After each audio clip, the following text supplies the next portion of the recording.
नमस्कार आणि आपण पाहत आहात लोकहित लाईव्ह न्यूज चॅनल, आवाज सर्वसामान्य जनतेचा। तर आपल्यासोबत आहेत भारतीय जनता पार्टीचे तालुका अध्यक्ष विठ्ठलराव वानखेडे आणि आपण त्यांच्याकडून जाणून घेऊया विरोधकांनी केलेल्या आरोपाबद्दल त्यांनी केलेले खंडन। भारतीय जनता पार्टीचा उमरखेड तालुक्यामध्ये एवढा मोठा प्रचाराला सुरुवात झालेली आहे आणि विरोधक म्हणतात की बाहेरून काही कार्यकर्ते भारतीय जनता पार्टीने आणले, त्याबद्दल आपलं काय मत आहे? मुळातच विरोधकांकडे कोणताही मुद्दा शिल्लक राहिलेला नाही।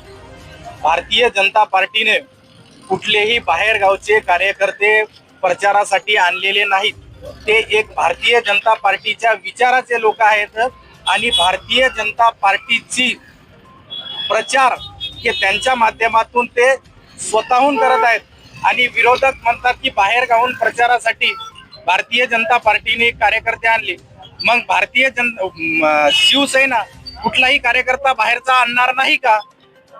मुळातच संजय राठोड या ठिकाणी येणार नाहीत का? उद्या एकनाथ शिंदे या ठिकाणी येणार नाहीत का? ते तर मुंबईचे आहेत, त्यांचं मुंबईमध्ये उमरखेडमध्ये काय काम आहे? मुळातच विरोधकांकडे कुठलाही मुद्दा शिल्लक राहिला नाही। कुठल्या तरी गोष्टीचा आव आणून काहीतरी गोंधळ करायचा, मुळात त्या लोकांना दमदाटी करायची, फक्त एवढाच मुद्दा शिल्लक राहिलेला आहे। ज्या प्रकारे नितीन भाऊच्या माध्यमातून या उमरखेड शहराचा कायापालट होत आहे, हे कायापालट कोणताही अन्य नेता करू शकत नाही, हे जनतेलाही माहीत आहे। केंद्रात सत्ता भाजपची, महाराष्ट्रात सत्ता भाजपची, आणि जर या ठिकाणी सत्ता दुसऱ्या पार्टीची आली तर या शहराचा विकास होईल का?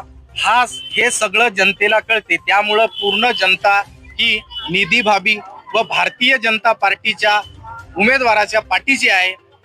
उमरखेड महागाव नव्हे तर यवतमाळ जिल्हा अख्ख्या महाराष्ट्रामध्ये कुठेही फोन लावला तरी नितीन भाऊचे काम आहेत।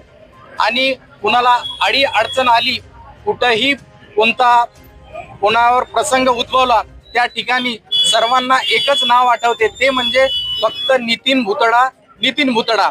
त्यामुळं सर्व जनतेला माझी विनंती आहे की आपण सर्वजण भारतीय जनता पार्टीच्या पाठीशी उभं राहावं व भारतीय जनता पार्टीच्या पदाधिकाऱ्यांना, उमेदवारांना बहुसंख्येने निवडून द्यावं। जब पूरा आया था रहीम नगर में तो हमारे साथ पानी में घूमे फिरे। नितिन भाऊ के जैसा काम बहुत अच्छा है नितिन भाऊ का। बस धन्यवाद।